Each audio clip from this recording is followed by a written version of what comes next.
Queridos irmãos, esse ano nós temos tratado sobre um tema, um tema anual chamado Tempo de Frutificar. Por que tempo de frutificar? Porque nós entendemos que a igreja foi chamada para dar frutos, né? A igreja foi chamada para dar frutos de conversões no nosso meio, fruto de santificação, fruto de maturação no reino de Deus, né? E, portanto, o nosso papel como igreja é arar a terra do Senhor, plantar, regar, e essa é uma responsabilidade nossa, para que no devido tempo o Senhor, que é infinitamente poderoso para todas as coisas, frutificar no nosso meio. E a gente tem falado sobre alguns temas que refletem essa realidade, sobre a necessidade que nós temos de dar frutos no reino de Deus. E hoje o tema do nosso sermão, queridos, se chama Uma Fé Inabalável. Para frutificarmos no reino de Deus, para fazermos aquilo que nos cabe no reino de Deus, nós precisamos de fé. Nós precisamos de fé. Por isso, queridos, eu queria convidar os irmãos a abrirem comigo em Mateus capítulo 8.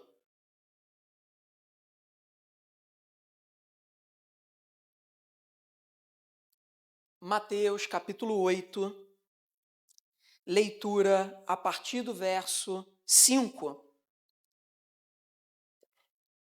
Texto famoso que fala sobre a fé de um homem estrangeiro, de um romano, de um soldado, um centurião. Mateus capítulo 8, leitura a partir do verso 5. Todos acharam? Amém? Vamos ler. Entrando Jesus em Cafarnaum, dirigiu-se a ele um centurião, pedindo-lhe ajuda, e disse: Senhor, meu servo está em casa, paralítico, em terrível sofrimento. Jesus lhe disse: Eu irei curá-lo. Respondeu o centurião: Senhor, não mereço receber-te debaixo do meu teto, mas dize apenas uma palavra e o meu servo será curado. Pois eu também sou um homem sujeito à autoridade, e com soldados sob o meu comando. Digo a um, vá, e ele vai, e a outro, venha, e ele vem. Digo a meu servo, faça isso, e ele faz. Ao ouvir isso, Jesus admirou-se e disse aos que o seguiam, digo-lhes a verdade, não encontrei em Israel ninguém com tamanha fé. Eu lhes digo que muitos virão do Oriente e do Ocidente e se sentarão à mesa com Abraão, Isaque e Jacó no reino dos céus. Mas os súditos do reino serão lançados para fora, nas trevas, onde haverá choro e ranger de dentes. Amém, queridos? Vamos orar? Senhor, nos auxilia nessa manhã, Pai. Nos auxilia nessa manhã na compreensão da Tua palavra, Pai. Nós cremos que o espírito de sabedoria e de revelação vem do Senhor sobre as nossas vidas.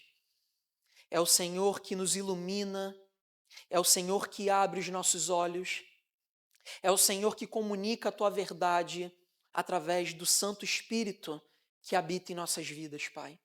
Então, em nome de Jesus, nós pedimos o Teu auxílio, a Tua orientação, porque nós somos completamente dependentes do Senhor. Glorifica o Teu nome em nós, glorifica o Teu nome nesse culto, Pai, porque o Senhor é a pessoa mais importante no nosso meio. Em nome de Jesus, amém.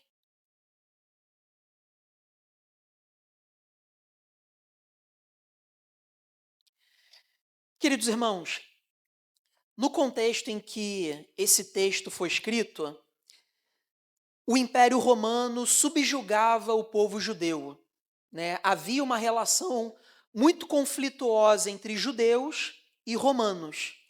Por quê? Porque os romanos eles subjugavam os judeus com altos impostos, né? Subjugavam os judeus com trabalho forçado. E a gente estudou sobre isso no ano passado, quando Jesus ele diz o seguinte: olha, se alguém te obrigar a caminhar 1 milha com você, vá 2 milhas, caminha mais 1 milha. O que Jesus está dizendo aqui? De trabalho forçado. Muitas vezes os romanos pegavam um judeu que estava ocioso aqui e falavam assim, olha, vem trabalhar aqui comigo.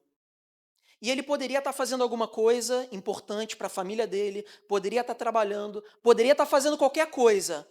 Mas se um soldado romano pedisse para ele parar e ajudar ele no que ele estava fazendo, ele teria que fazer isso. Então havia trabalho forçado.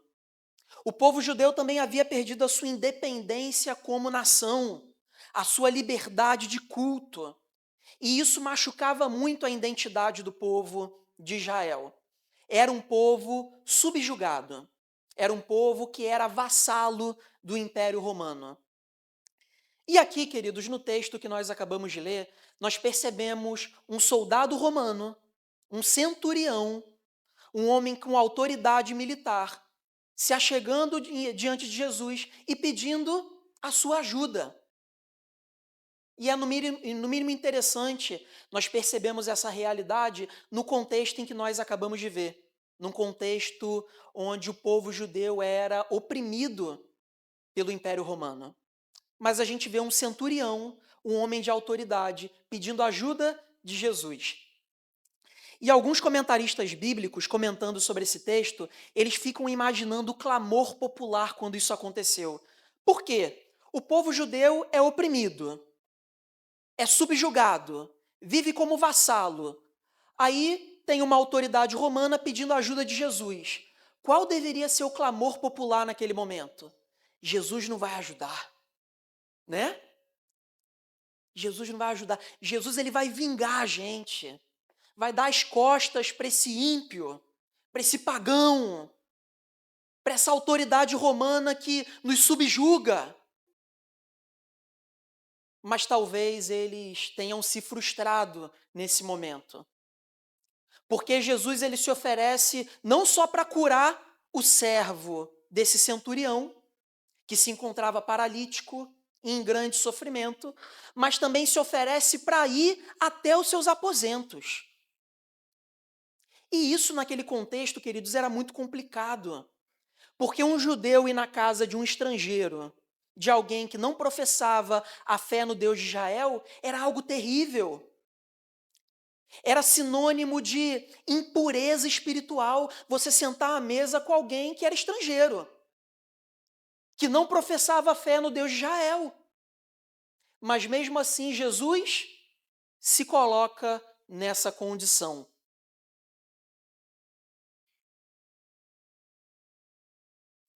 E aqui, queridos, nós temos um dos pontos altos desse texto, que é quando o centurião ouve a disponibilidade de Jesus de ir à sua casa para poder curar o seu servo, e ele diz, mestre, eu não sou digno de te receber na minha casa.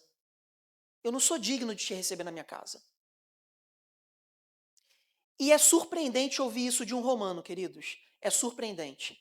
Em primeiro lugar, porque nem mesmo os religiosos daquele tempo tinham essa disposição com Jesus, né? Os fariseus, os saduceus, os religiosos daquele tempo, eles não tinham uma disposição de reverência à majestade de Cristo. Então é surpreendente desse ponto de vista, porque nós estamos vendo um estrangeiro, um romano, dizendo, eu não sou digno do Senhor. E é duplamente surpreendente, porque esse romano, ele era um homem que tinha muita autoridade naquele tempo. Ele era um centurião, ele era responsável por uma centúria de 100 soldados, por uma guarnição. Era um homem de prestígio militar, se colocando na condição de dizer, mestre, eu não sou digno do Senhor. Olha que louco isso, queridos. Um soldado de prestígio, com status naquele tempo, com autoridade, dizendo, eu não sou digno do Senhor. Eu sou limitado, eu sou frágil diante do Senhor. Um romano. É interessante porque João Calvino, comentando sobre esse texto, ele fala que um homem de autoridade um soldado romano se colocou abaixo de um homem que nasceu numa cidade extremamente insignificante de Israel, chamada Nazaré.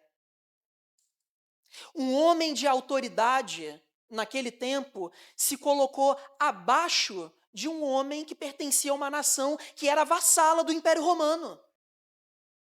Foi isso que o centurião fez. Ele percebeu a autoridade de Cristo e a majestade de quem ele era. Um estrangeiro. E aqui fica nítido, queridos, que esse centurião, ele tinha um apreço pelo Deus de Israel. A gente não sabe o nível desse apreço, o nível da adoração desse homem, porque o texto ele não trata sobre essa realidade. Mas o que fica claro é que aquele centurião ele foi capaz de perceber que Jesus era um profeta, um Messias enviado por Deus, que tinha autoridade divina. E não só isso, queridos, mas aquele centurião percebe, coisa que os religiosos daquele tempo não possuíam, ele percebe que não tem vida com Deus, não tem fé que se sustente sem humildade. Não tem fé que se sustente sem a percepção da nossa condição de homens e mulheres de Deus carentes da graça, do favor e da provisão do Senhor. Coisa que naquele tempo, queridos, nem os religiosos conseguiam perceber. Nem os judeus conseguiam perceber esse aspecto que é fundamental na fé, que é a humildade.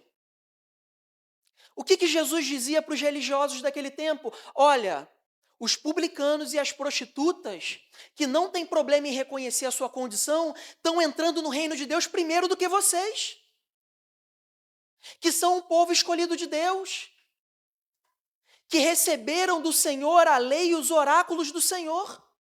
Vocês estão ficando para trás, porque são arrogantes, porque são prepotentes. E aqui, queridos, nós chegamos num primeiro ponto.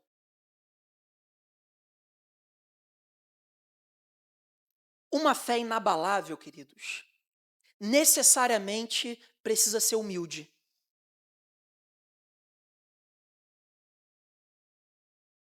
Uma fé sólida, uma fé madura, não pode ser prepotente. Uma fé inabalável no Senhor não pode ser arrogante. Ela precisa ser humilde. E foi isso que aquele centurião demonstrou. E o que é ter uma fé humilde, queridos? O que é ter uma fé humilde? Se eu pudesse resumir de uma forma resumida, sintética e objetiva, o que é ter uma fé humilde? Eu diria que ter uma fé humilde significa ter uma consciência madura de quem nós somos e madura de quem Deus é. Quem eu sou, quem Deus é. Isso é ter uma fé humilde. Isso é ter uma fé inabalável. E é importante nós percebermos, queridos, que existem alguns extremos quando a gente trata de humildade, que é a autodepreciação, que nada tem a ver com humildade, e a autoexaltação, a autoglorificação, que nada tem a ver com humildade. Quando nós falamos de autodepreciação, queridos, nós falamos daquela disposição de dizer, eu não sei fazer nada, eu não sou bom, eu estou aqui tocando aqui na igreja, mas é por conta da misericórdia do conselho que deixa, da liderança que deixa, eu não tenho talento, eu não sou bom, eu sou coitado. Isso não é humildade, queridos. Isso não é humildade. Eu não consigo namorar com ninguém, eu não encontro ninguém. Mas eu vou trazer uma mensagem profética para quem está solteiro. Existe alguém para o seu tamanho, fica tranquilo. Tem um par que cabe certinho para você, fica tranquilo, não precisa se autodepreciar. Fica tranquilo, calma. Mas a autodepreciação causa isso, queridos. É aquela sensação de que eu não sirvo, de que eu não presto, de que eu não tenho nada para oferecer. E às vezes essa autodepreciação é resultado de algo real no nosso coração, ou seja, de fato a gente se autodeprecia, às vezes por um trauma, por uma rejeição, por um problema, a gente começa a se autodepreciar. Mas às vezes essa falsa modéstia é vaidade. Sabe aquela pessoa que demonstra uma falsa humildade? Fala assim, não, eu não sou isso, são seus olhos. Mas no final das contas, o que ele quer é ser elogiado, é demonstrar virtude. Esse tipo de humildade também a Bíblia não ensina. Porque todas as vezes, queridos, que nós nos autodepreciamos, nós negamos o Senhor. Por que nós negamos o Senhor? Porque todas as vezes que nós nos autodepreciamos, nós negamos aquilo que o Senhor tem nos confiado, em termos de dons, capacidades, virtudes, foi o Senhor que nos deu. Então a autodepreciação é falta de confiança e fé no Senhor.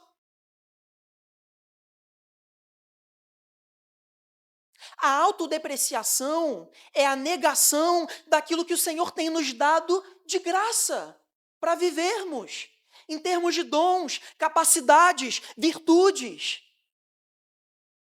Então a autodepreciação, queridos, não é bíblica. Não é bíblica. Assim como também não é bíblico a autoexaltação. A autoglorificação. É aquela disposição arrogante, prepotente, pretensiosa, de achar que é melhor do que todos, de que não precisa melhorar em nada. Uma ação que demonstra alguém que na cabeça dela não possui pecado, fala com os outros como quer, independente de qualquer coisa, trata a esposa como capacho, trata marido de forma humilhante, trata a igreja mal, os irmãos mal. Isso é arrogância, é prepotência, é a falta de percepção do próprio pecado, da própria fragilidade e da necessidade de se arrepender o tempo todo. A autoexaltação igualmente é uma negação do evangelho. A autoglorificação é uma negação da mensagem de Cristo. C.S. Lewis, comentando sobre humildade, ele diz o seguinte: humildade não é negar a si mesmo, não é se diminuir, não é falar menos de si mesmo. Humildade é falar menos sobre si mesmo. E existe uma diferença aqui. A humildade não tem a ver com a autodepreciação, não tem a ver com se diminuir. Mas a humildade tem a ver com o fato de que a vida não gira em torno de nós. De que a vida não gira em torno dos nossos problemas e da nossa realidade. A humildade, ela não tem foco em nós. A humildade, ela tem foco no Senhor. Por que a humildade, ela tem foco no Senhor e não foco em nós? Porque a humildade não tem a ver com autodepreciação, mas com o fato de que o Senhor nos abençoa, que o Senhor nos capacita, que o Senhor nos dá dons, que o Senhor nos dá virtude. Assim como também não tem a ver com a autoexaltação, porque nós somos pecadores e tudo que nós somos por causa da graça de Deus. Então a humildade não tem foco em nós, tem foco no Senhor. É isso que é ser humilde no reino de Deus. É compreender a mensagem do Evangelho, que em primeira instância diz: você é pecador, você é frágil, você precisa de um Salvador e você precisa se arrepender. Você precisa da graça de Cristo. Essa percepção nos livra da autoexaltação, da autojustificação, da arrogância, e nos traz aquela disposição de dizer: Senhor, quebranta o meu coração, quebranta a minha vida, conserta as fissuras, os problemas do meu coração, porque eu sou pecador. E se eu não tiver o Senhor, eu vou destruir a minha vida profissional, vou destruir minha família, vou destruir a vida da igreja, porque eu preciso do teu arrependimento, eu preciso da tua graça, do teu perdão e me arrepender constantemente. Mas a mensagem do Evangelho também afirma que, apesar do nosso pecado, nós somos amados. Nós recebemos graça, justificação. E isso mostra que a autodepreciação também não tem contexto, não tem realidade na vida da igreja. Porque Deus amou o mundo de tal maneira que entregou o seu Filho na cruz do Calvário. E essa percepção nos livra da perspectiva da culpa, da autodepreciação e de uma percepção correta daquilo que Cristo sente pela igreja. Por isso, queridos, a humildade, a verdadeira humildade, é aquela que tem a consciência de quem nós somos e de quem Deus é. Nós não somos chamados a nos autodepreciar e nem nos autoglorificarmos. Nós precisamos colocar a nossa humildade em paralelo com a fé que nós temos no Senhor, que nos perdoa por conta do nosso pecado, mas ao mesmo tempo nos ama, nos trazendo para próximo. Amém, queridos? Então, nós não somos a última bolacha do deserto. Pacote, desculpa. Ainda troquei, ainda é Coca-Cola, né? Não é bolacha. Então tá tudo errado. Mas os irmãos entenderam. Os irmãos entenderam. Não sou a última Coca-Cola do deserto para poder me exaltar, porque eu sou pecador. Eu sou frágil. Eu preciso da graça de Cristo. Ao mesmo tempo, eu não sou o cocô do cavalo do bandido, porque Cristo me amou, Cristo me salvou. Então a humildade tem foco no Senhor e não em nós, queridos. E não em nós. Amém, queridos? É isso que fundamenta uma fé inabalável. É uma percepção correta de quem o Senhor é na nossa vida. E aquele centurião demonstrou essa realidade. Ele percebeu o poder que ele tinha como centurião e conseguiu se achegar até Jesus. Mas, ao mesmo tempo, se colocou no seu devido lugar, dizendo: eu não sou digno do Senhor. Assim como Davi, que foi humilhado pelos seus irmãos, mas não se autodepreciou. E, ao mesmo tempo, quando recebeu as armaduras de Saul, também não se exaltou e tirou elas. Isso é humildade. É saber quem você é em Cristo Jesus. E por saber quem você é em Cristo Jesus, você pode todas as coisas porque o Senhor vai te fortalecer. Assim como Davi pôde. Ele sabia quem ele era. Ele não era nem o coitadinho que os irmãos depreciavam, e muito menos o exaltado que Isaú quis colocar ele. Ele era Davi, um filho de Deus. Nós somos um filho de Deus, filhos de Deus. Isso que é humildade, queridos. Isso que é humildade. Colocar o nosso coração no lugar certo. No lugar certo.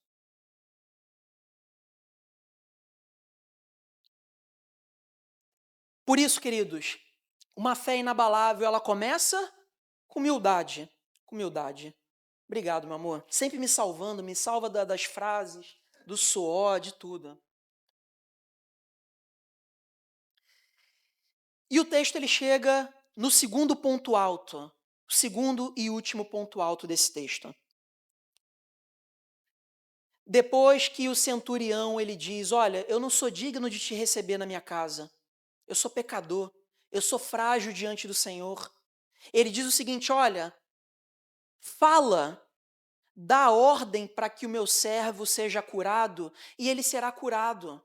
Não precisa ir na minha casa, porque eu tenho servos que estão sob a minha autoridade e quando eu digo vá, eles vão. E quando eu digo venha, eles vêm.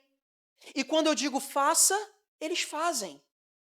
Então não precisa ir na minha casa, só dá a ordem para que meu servo seja curado e ele o será. O que esse centurião ele está insinuando com essa palavra? Ele está dizendo o seguinte, olha, eu como autoridade, como um capitão desses homens, quando eu dou uma ordem, eles não podem titubear em obedecer essa ordem.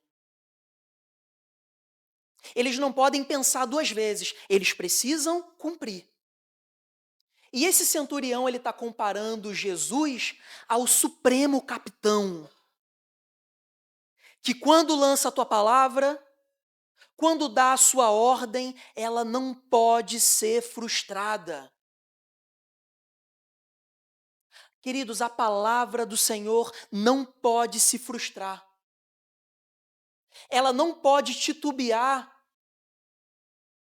em exercer o seu papel, porque a palavra de Deus é eficaz, ela é poderosa. Por isso o apóstolo Paulo fala que o evangelho não é feito só de palavras, mas de poder no Espírito Santo.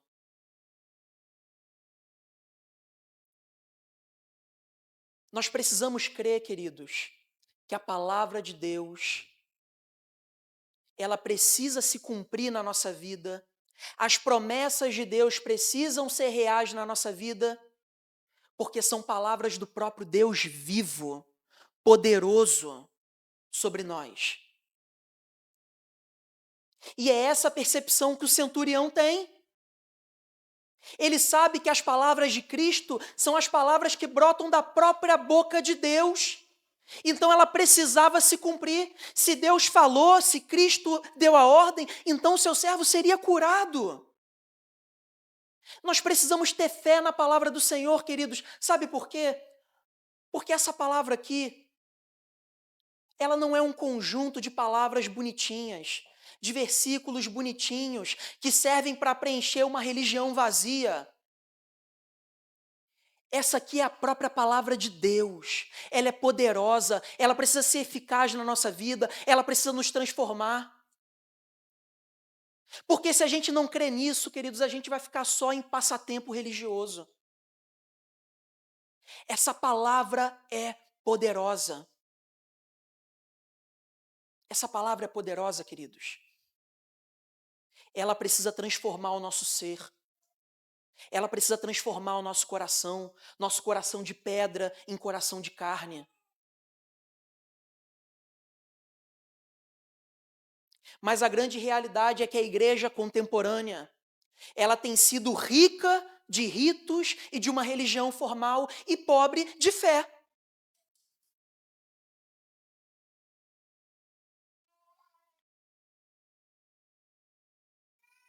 Nós temos uma igreja cheia de ornamento, cheia de estrutura, cheio de ritos, cheio de uma religiosidade formal, mas pobre de fé. Por que pobre de fé, queridos? Porque apesar de uma série de ornamentos, apesar de uma religiosidade formal, nós não temos visto vidas sendo transformadas.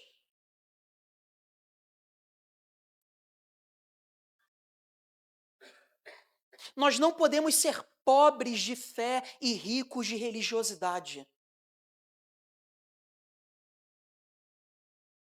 Porque o que transforma, o que muda é a palavra. É a palavra de Deus, porque ela é poderosa e pode muito em seus efeitos. Ela transforma as nossas vidas.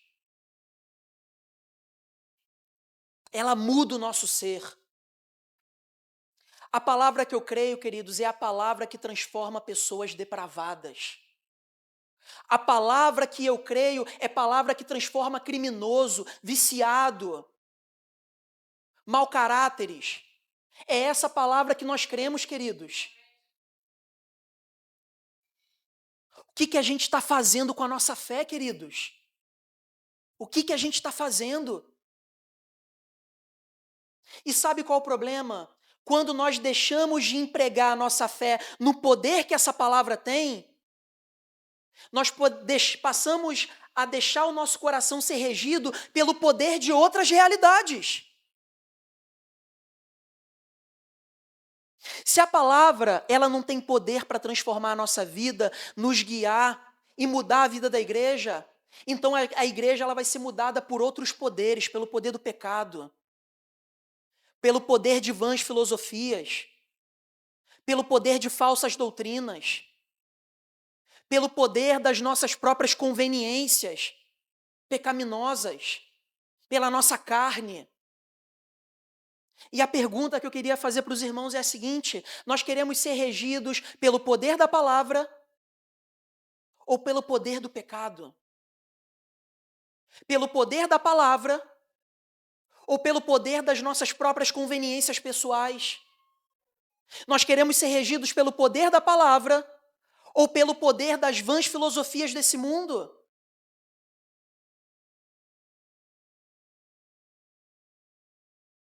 Queridos, o que nos faz tomar decisões difíceis, complicadas, que muitas vezes a gente não entende, ou que muitas vezes a gente nem quer tomar, a gente só toma porque nós cremos no poder dessa palavra e na eficácia dessa verdade.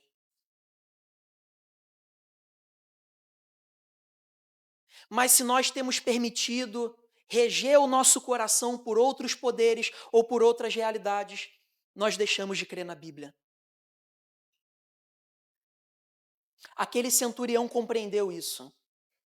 Ele sabia que a palavra de Cristo era a própria palavra do Deus vivo. E por isso ele creu, mesmo não deixando Cristo ir na sua casa, porque ele sabia que a palavra de Cristo não pode se frustrar. Essa palavra não pode se frustrar, queridos, para transformar a sua família, para transformar a vida do seu trabalho, a sua ética, o seu caráter, o seu coração.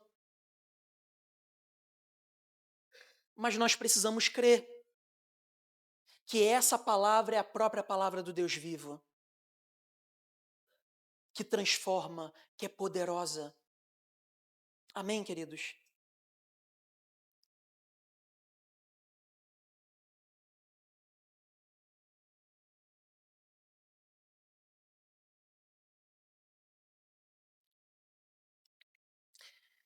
Chegando ao final desse sermão e já nos dirigindo para a nossa ceia, para a nossa comunhão, Jesus ele finaliza esse texto dizendo o seguinte: eu lhes digo que muitos virão do Oriente e do Ocidente e se assentarão à mesa com Abraão, Isaque e Jacó no reino dos céus. Mas os súditos do reino serão lançados para fora nas trevas.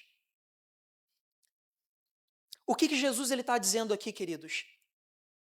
Diante da fé de um estrangeiro, de um romano, de alguém que não pertencia ao povo escolhido de Deus, de Israel, Jesus está dizendo, olha, vão vir muitos como ele, do Oriente, do Ocidente, e se assentarão à mesa com Abraão, Isaque e Jacó.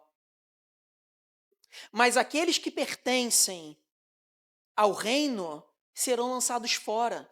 Os súditos desse reino serão lançados fora. E aqui, queridos, nós percebemos Jesus traçando uma linha importante entre aqueles que pertencem ao povo de Deus e na eternidade se assentarão com os patriarcas, com os heróis da fé, e aqueles que não creem no Senhor e serão lançados nas trevas. E Jesus está dizendo, queridos, que essa linha ela não vai ser traçada por judeus e gentios. Essa linha ela não vai ser traçada por israelitas e estrangeiros. Essa linha ela não vai ser traçada por conservadores e sociais-democratas. Essa linha ela não vai ser traçada por pessoas que nasceram no Evangelho e pessoas que foram depois para a igreja. Essa linha ela não vai ser traçada por pentecostal e reformado. Essa linha ela vai ser traçada por quem crê no Evangelho e quem não crê no Evangelho.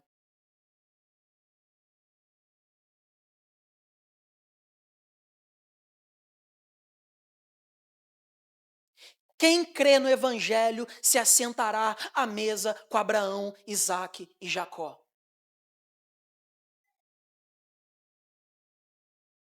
Queridos irmãos, existem algumas picuinhas, algumas coisas que são secundárias, que não devem mover o coração da igreja.